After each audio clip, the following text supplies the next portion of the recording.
dear boy. You look familiar. You want to know a fascinating true story? A friend of mine told me that the Muppets would have made a better adaptation of Animal Farm than the 2026 adaptation made with Seth Rogen, directed by Andy Serkis. It's funny he mentions that, because the 1999 adaptation that I'll be covering in this video was made in collaboration with the Jim Henson Puppet Company. Yeah, funny how it comes around. On this channel, we have covered a truly awful rendition of Animal Farm. They want this! Fall into the nothingness that awaits you.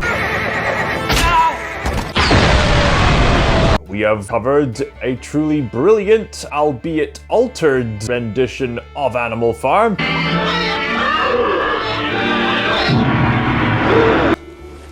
He died? And this is supposed to be a kid's movie. And now here we have a very peculiar rendition of Animal Farm, to say the least. This adaptation would be a television movie which would feature the aforementioned Jim Henson Puppetry talent, live-action animals, live-action actors, as well as vocal talents from esteemed actors and actresses, including one that caught my attention. Patrick Stewart as Napoleon the Pig. Say no more, let me watch it please. A lot of people have fond memories of this particular adaptation, although many others have noted that this adaptation is very notable for some unintentionally hilarious moments, which we will get to because there is plenty of them. How does this adaptation hold up?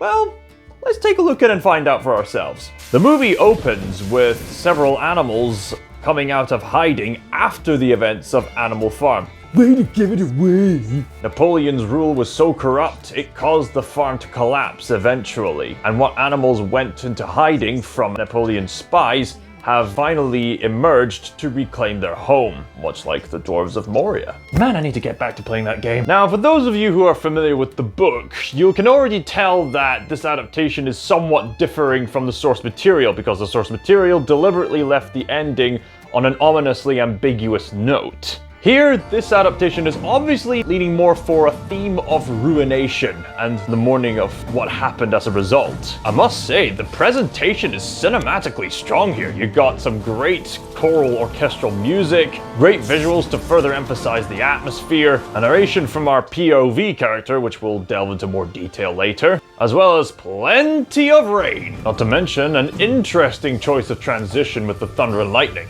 Whoa! Look at how fast those cuts are! What is this, a Sam Raimi movie? The POV character doing the narration in question is Jessie the sheepdog. An interesting story direction to keep her alive in this adaptation. Last time I checked in the 1954 adaptation, she died, and that made way for Napoleon to more easily manipulate her puppies to go through his special education. Speaking of which, we flashback to where our story begins, when Manor Farm was still in one piece, but inwardly corrupt with so much abuse from Farmer Jones. We see the animals go through the rounds of trying to maintain the farm under the command of Farmer Jones. He is being particularly harsh on Boxer the horse. We see this one snobbish family drive in, and you can tell they're a snobbish rich family because they keep maintaining the absolute spoiled laughter.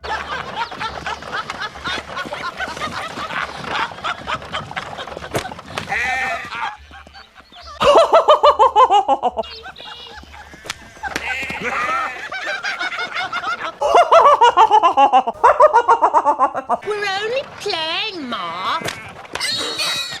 And one day the pigs might come and play with you. There you go again, talking rubbish. Howdy, dumb animals. Right.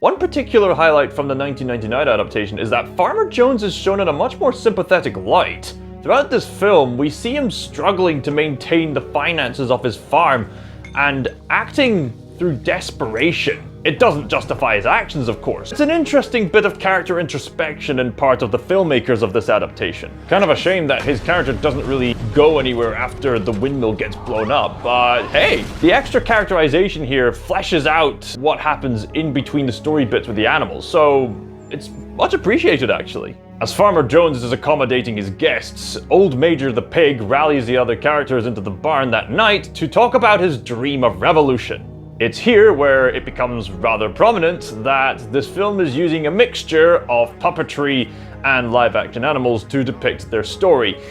Now, the visual effects on this movie can be rather mixed. On a visual basis, this film does a good enough job that a lot of the time, people who won't know any better will have a tricky time differentiating between the animatronics and the animals. I can't tell the difference between them. That's how really well they're made, especially with the excess snot on the pig's noses. You can really tell that the puppetry that they used was as lifelike as it could be, with the little hairs and skin folds, skin flops, and so on and so forth. On the other hand, some visual effects have not aged very well. Old Major looks odd, and later on we see a CGI rendition of Snowball which hasn't aged well at all. I mean, looking at the time period and the resources they were trying to bring, especially when you have to consider they were trying to train live-action animals to tell this story, which involves fight scenes and whatnot, you've got to applaud them for at least trying. They were, comparatively speaking, working with what little they had, so...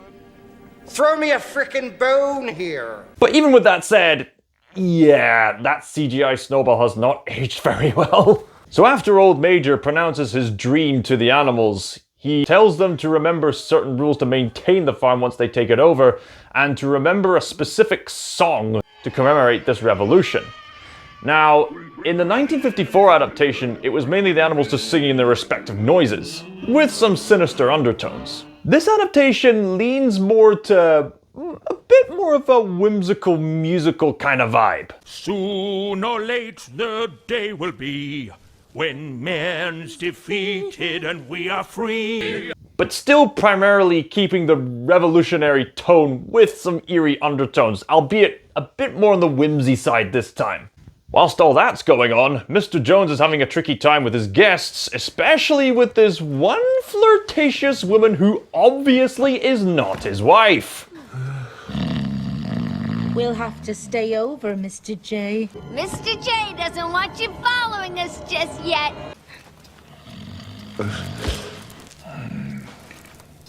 Help me up, then. I don't like where this is going. Oh, beg pardon. Stop! Oh no. Mrs. P, you got the wrong room. No, I haven't, my dear. Stop! As Old Major and the other animals are singing, we then cut to Mr. Jones. Oh my days, how on earth did they get on TV? Quick, cut back to the Old Major and the animals singing! FBI should be knocking on his door any minute now.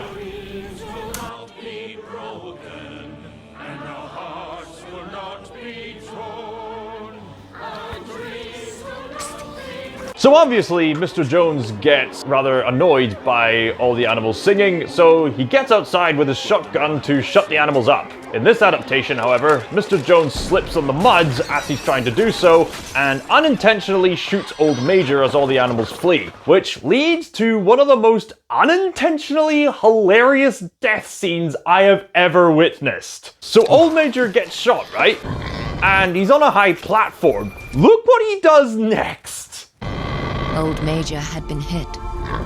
Was our revolution over before it had begun? No. Oh, Major, no.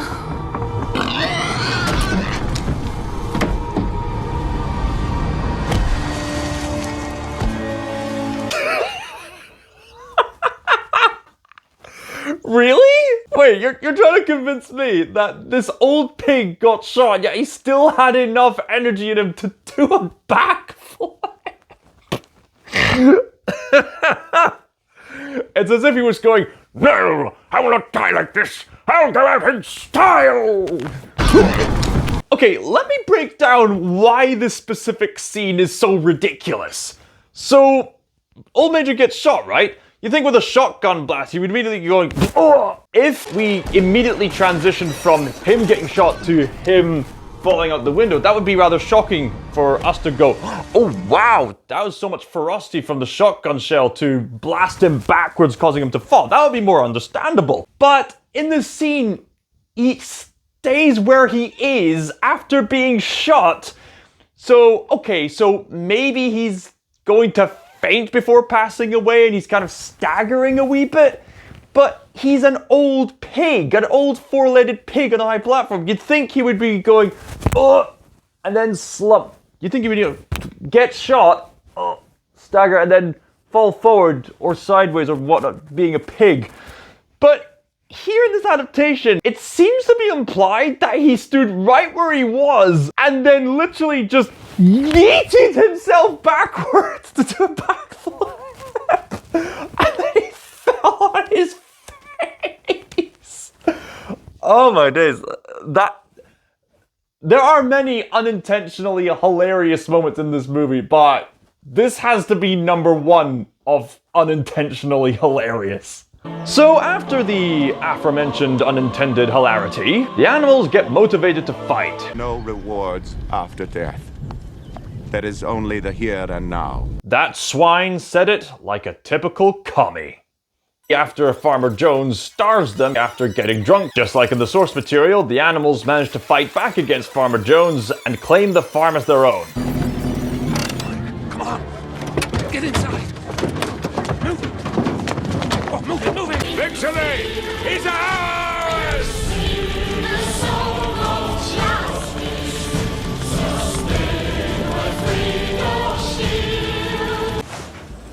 This is an outrage. On my farm, animals know their place. Treatment of your animals has led them to seizing power. An uprising which could easily spread to all our farms. You've done enough.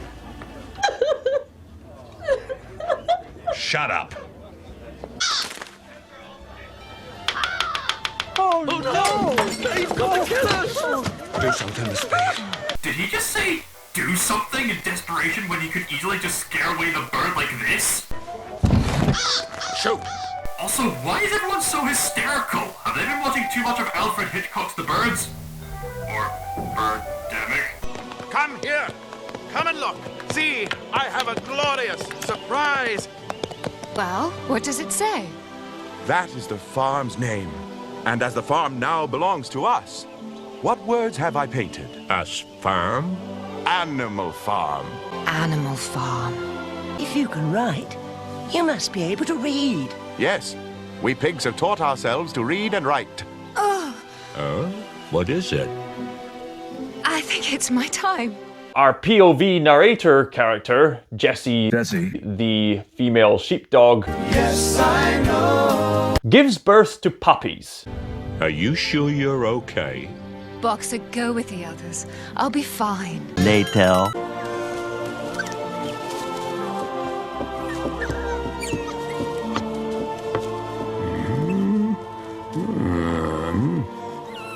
So the animals take the time to explore the house of Jones, leading to...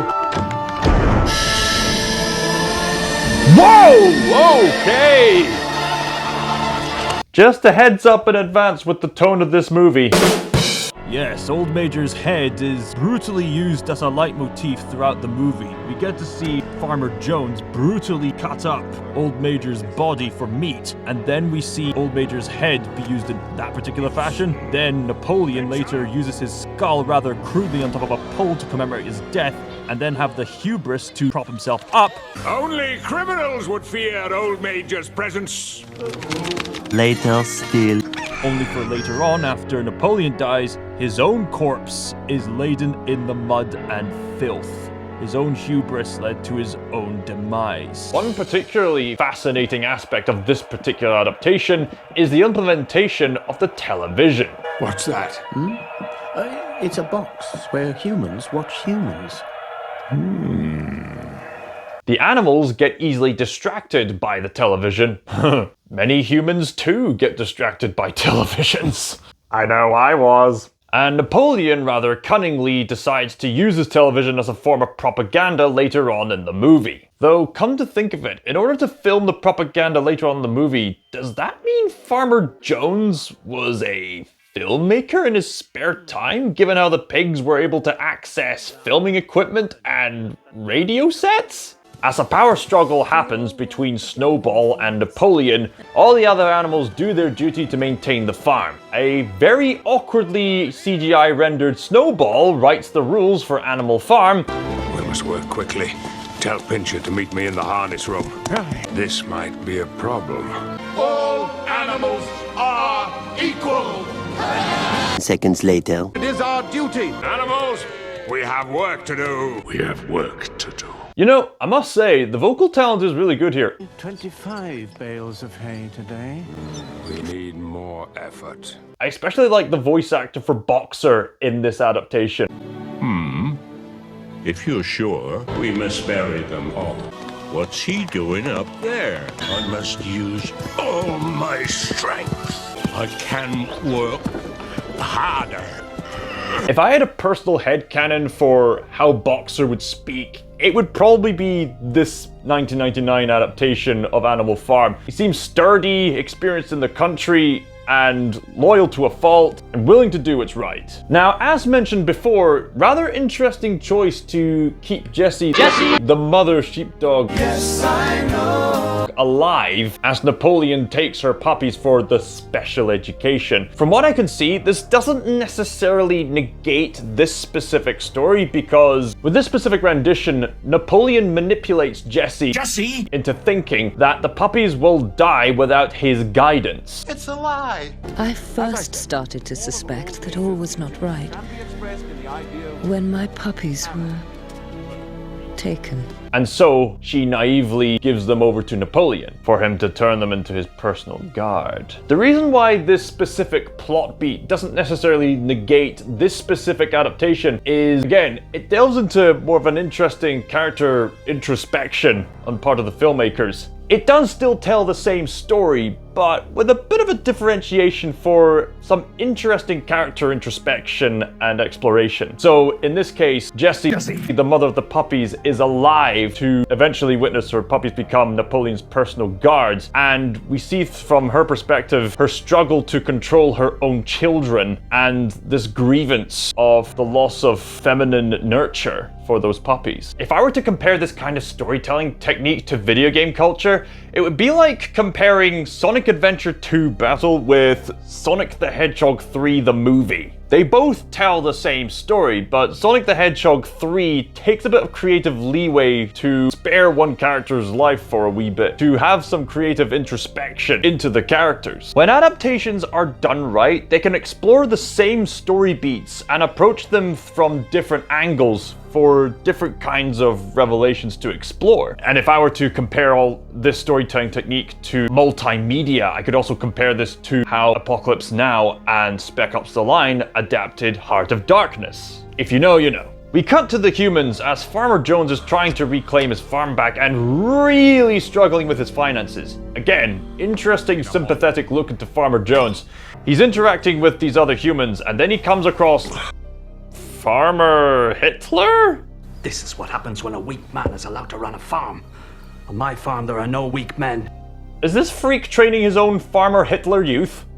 We need information on what's going on. Why don't you send in a spy? How can we sit? No. But we could listen in. One of the humans decides to spy on in with an extended sound mic and listens in to what they're doing. And he recognizes certain patterns in the way that they're making their noises, as if they were singing and communicating in a specific kind of way. What's this rubbish? It's not rubbish. I've heard my animals sound like that. The humans agree to try to reclaim the farm, and the animals fight back once again. After the battle, Boxer gets tormented at the prospect of killing a human, only to realize that the human was not in fact killed, he wakes up and runs away from the animals. This then leads to one of the humans initiating trade with Napoleon later on in the story. As much as you can question some of the practicalities of this movie, especially some of the awkward visuals, something else I really like about this adaptation is the practicalities when they're done right. It comes in moments like when Snowball's trying to learn how to milk the cows after they're in pain of needing to be milked, as indicated by Jesse. It's in moments like when they're rebuilding the windmill from scratch, and then after it's blown up, they rebuild the windmill literally with Jones's wrecked vehicle. The intricate details on these animals' designs, the gritty textures of the paint and the mud, all these things. It gives this movie a very grounded, practical aspect to it, which really helps add to the immersion.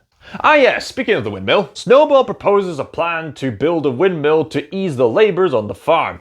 Napoleon is in hostility to this idea, mainly because he wants to be the one in charge. Napoleon says it's a bad idea, insisting that the animals should be concentrating on their efforts to fight back against the humans should they ever return, which they will. But Snowball has the stronger argument, and Napoleon obviously wants to be in charge. All those in favor? Yeah! You pig. Fun fact, Napoleon peeing on the plan is book accurate. Let's just hope Napoleon doesn't pee on the book. Or take a long, big poo. This is the part where Napoleon calls on his personal guard, the dogs, to chase away Snowball so that Napoleon can take over the farm. Now, you'll recall in the 1954 adaptation that Napoleon summoned the dogs with a distinct, loud squeal. It's simple and it's intimidating, and he uses it rather frequently throughout the film since. Simple but effective means of storytelling. But in this adaptation, Napoleon does this.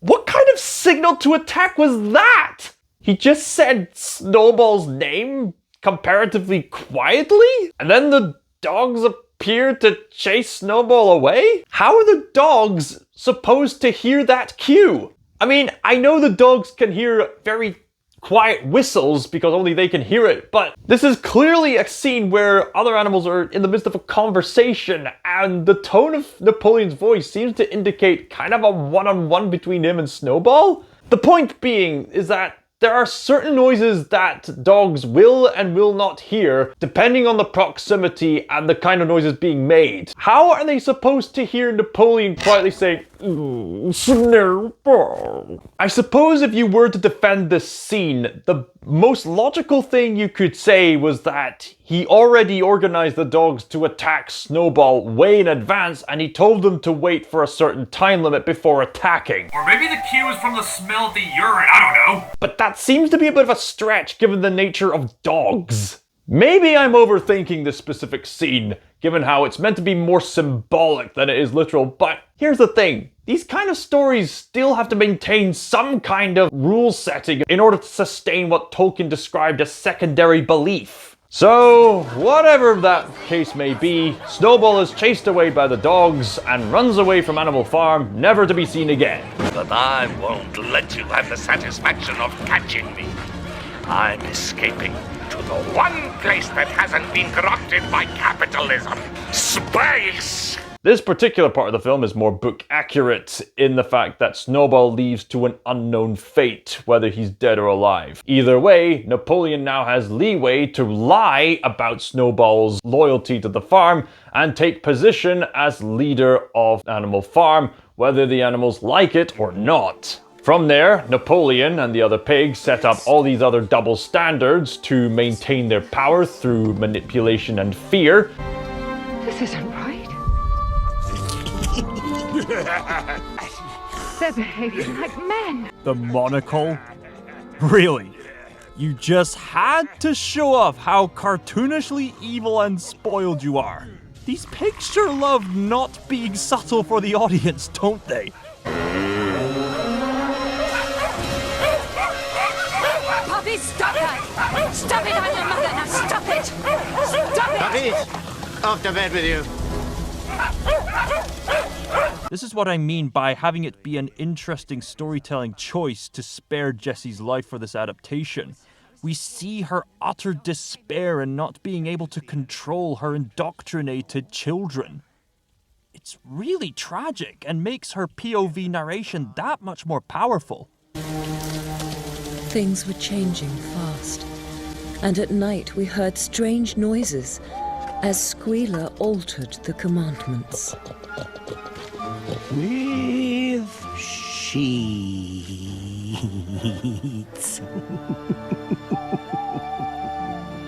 He begins trade with the other humans.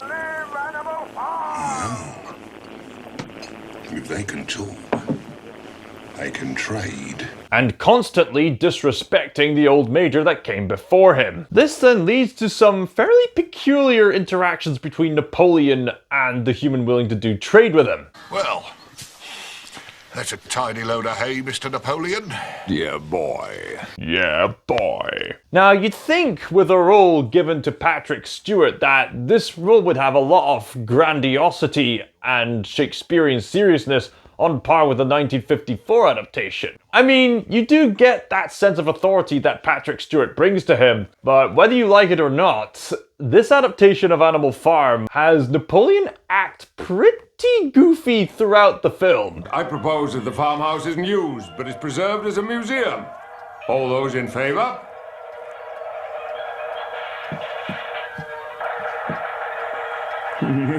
Carried.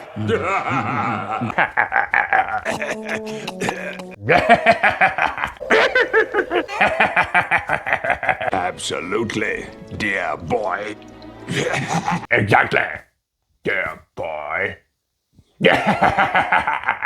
So all the other animals suffer under the rulership of Napoleon, and the animals that try to resist Napoleon's form of trade with the humans that goes against what Old Major tried to say, Napoleon has them killed on camera. Just a heads up in advance, if you're sensitive to the topic of death via hanging rope, you can skip this part. Napoleon has whom he deems traitors literally hung on camera. We have cause. Guilty!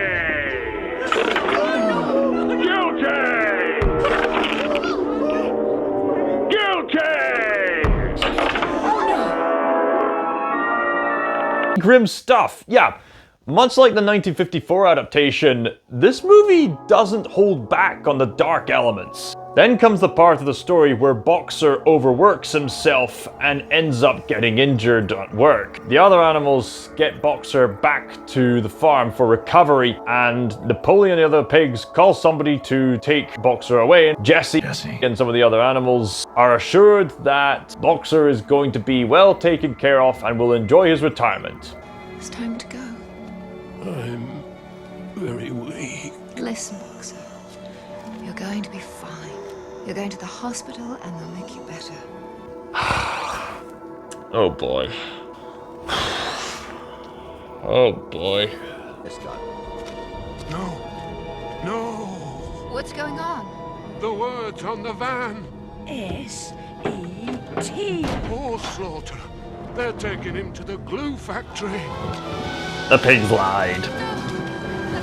Boxer, get out! Now, this is probably going to sound cruel for me to say this, but there's certain plot beats that were better established in the 1954 version, and here it really shows when you compare the 1999 version with the 1954 version.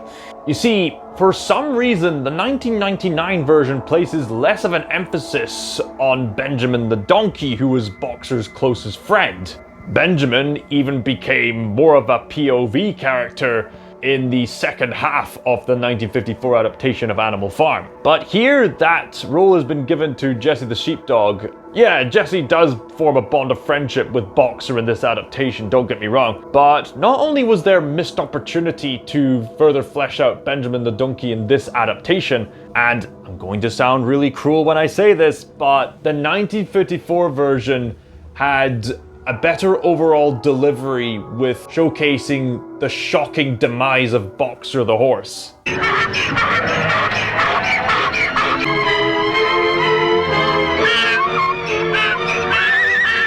I know they tried with what resources they had in the 1999 version, but in the 1954 version, you can hear the utter plea and desperation in Benjamin's donkey noises. It's amazing how expressive those donkey noises were in the 1954 adaptation, and Boxer's legitimately trying to get out of there. That is a strength with the abstract nature of animation to delve into so many mature themes. Again, animation is not just fodder for children. And the 1999 version is a bit tame compared to the 1954 version. I know, it sounds cruel, but there could have been a few more things they could have done. Even just one simple shot of the door shaking a wee bit, like, probably would have been enough to show the desperation or something like that. Or perhaps further flesh out Benjamin the Donkey's character so that it's not just Jesse trying to desperately rescue Boxer, but also Benjamin running after the vehicle, desperately crying out to Boxer to get out. It would pay homage to the book, flesh out his character more, and add to the depth of the tragedy. And not to mention, the scene that happens afterwards with the 1954 version really puts salt into the wound, narratively speaking, when the narrator describes how Napoleon the pigs toasted to the loss of Boxer with the alcohol that they spent at the expense of Boxer's life. Just further emphasizing how monstrous Napoleon the pigs have become to have someone so loyal, someone so willing to serve them, and yet still treated like trash at the end of the day to be discarded. Because the nature of that kind of totalitarian communism doesn't see people as people. Totalitarian communism sees people as tools for power. We still get that story indication of Napoleon trading Boxer for whiskey in the 1999 version, but it's delivered much more strongly in the 1954 adaptation. Now, this is not the only story beat that the 1954 adaptation does way better than the 1999 version, mind you. I will say, the 1999 version does have its merits. It does better elaborate on the exact details of the rules compared to the 1954 adaptation, especially the part where the animals consider anyone on 4 legs or has wings to be friends. Not just 4 legs good, 2 legs bad, and just leave it at that. 4 legs good, 2 legs bad. Wings count as legs. I think I can smell. So anyway, moving on, Napoleon does further trade with the human who brings along the flirtatious lady from earlier. Delighted to join you for a neighbourly drink. Aren't we, Mrs. P? We certainly are. No. Please, lady, you don't understand. There we are. Nice and friendly, eh? You don't know what you're doing here. I've heard such a lot about you, Mr. N.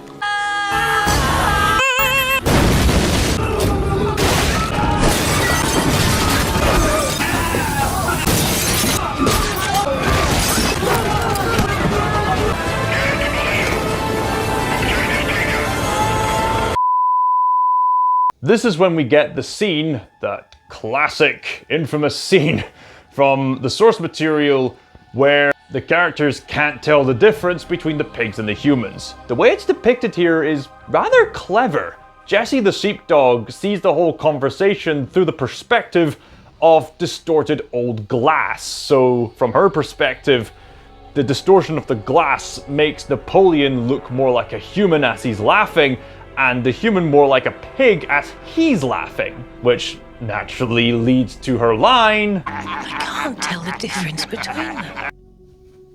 It's rather clever.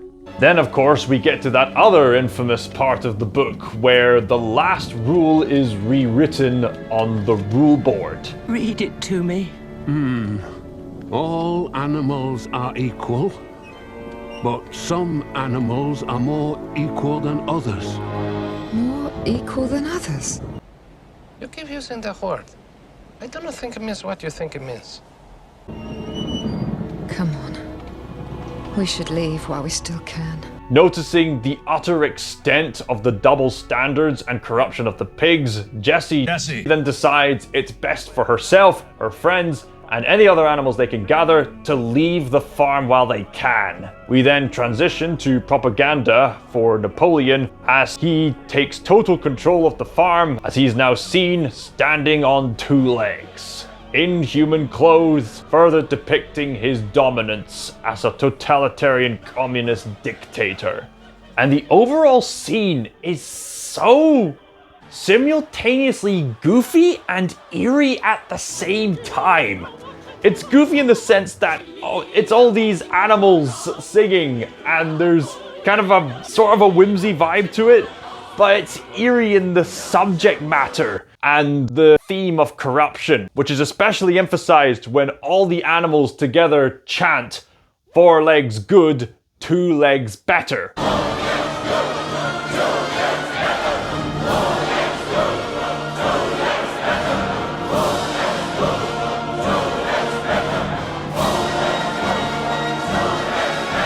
I must say, this one shot of Napoleon declaring he's free and all the birds fly over like military planes. All animals are now free!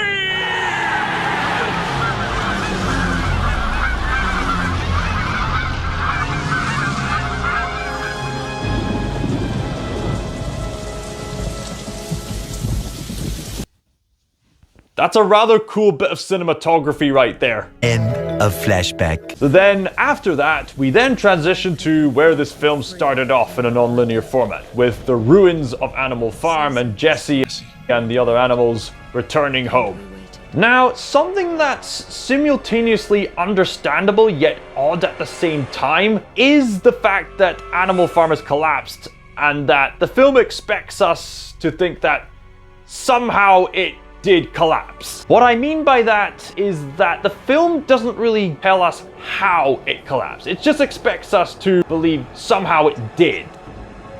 It was time for us to return to that place that had once been full of such hope.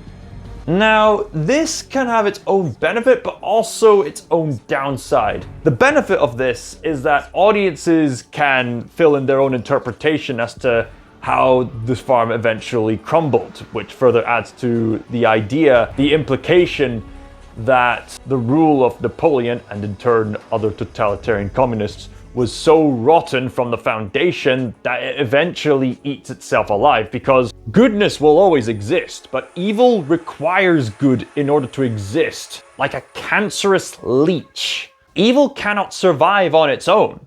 Evil will eventually die out. So on a thematic basis, that is rather satisfying. And I suppose that point is further emphasized when the animals walk over what I assume is the lifeless corpse of Napoleon. And to be fair, I suppose this aspect does take into consideration the animals hiding and their perspective in that they didn't directly see the collapse of Animal Farm. But on the other hand, what exactly did happen? Since they were looking for survivors, couldn't they at least inform Jessie and the others as to what exactly happened? Other than the overall notion that Napoleon's reign was so corrupt it ruined the farm? Now, this film ends off with the restoration of Animal Farm back into a better version of Manor Farm. And Jessie, the narrator, indicates that a new family has moved in, and this new family of humans is implied to be much more prosperous and far less abusive than Farmer Jones. So is that Bill Clinton? Speaking of Farmer Jones, what happened to him? In the 1954 adaptation, it's implied that in his drunken state, he got himself blown up. But here, Farmer Jones is in a financially unstable situation with his wife. He blows up the windmill to try to reclaim the farm, only to have his vehicle ruined, and he and his wife run off and they're never seen again?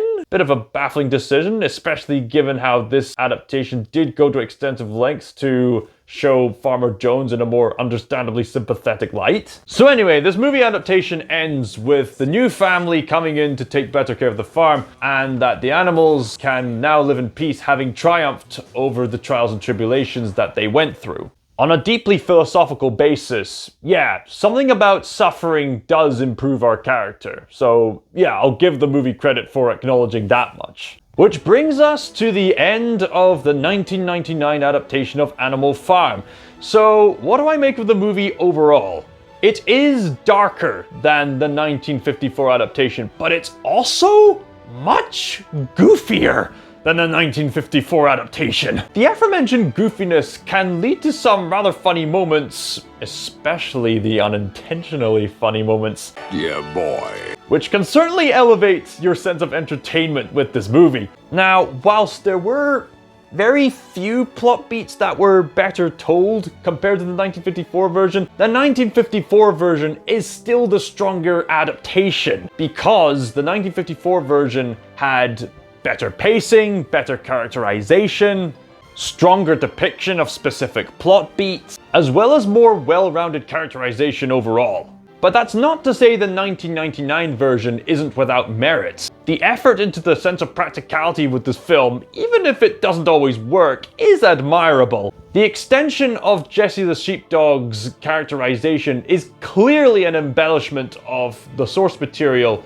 but a welcome one given the themes that this movie tackles. Farmer Jones is shown in a more tragically sympathetic light, which leads to more understandable motivations to interact with Animal Farm. And there are some other interesting explorations like the TV being used as propaganda. But as great as those individual components are, as a whole, it doesn't even come close to what I would call great. At best, it's a mediocre adaptation of Animal Farm, with some unintentionally hilarious moments. There's a lot of things holding this particular adaptation back, unfortunately, but you know what? I just can't bring myself to hate this adaptation. I admire it for what it set out to do, and for what it set out to do, it did it mostly well enough to be a competent adaptation of George Orwell's source material. The same cannot be said for the 2026 version. But I guess I'm beating a dead horse by now. Was that too soon? What did you think of the 1999 adaptation of Animal Farm? What's your personal favorite adaptation of Animal Farm? It's probably going to be the 1954 adaptation, but you know, just for the sake of conversation. Type said conversation down in the comments down below, and I look forward to responding to them. And I look forward to responding to said comments. For the time being, I am done with talking about Animal Farm adaptations. But if you like this review, you can certainly check out my reviews for the other Animal Farm adaptations. And if you're curious, my main niche of focus on this channel is looking into mature animation, as well as reviews for other movies and television shows, as well as doing voice acting videos. My precious piece of cheese has gone missing. You're on my head, man! You're on my head, man! Get on my head, man! I played your games when I was a tadpole. Okay, right on, brother. Fancy running into you here. And animations. Find me.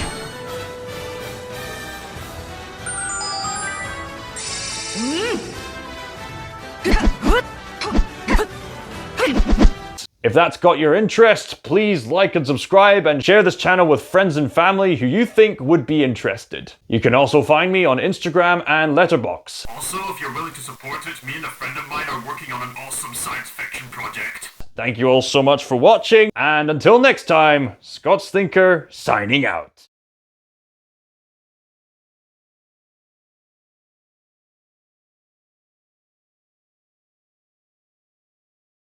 Oh, Major, no. What you say?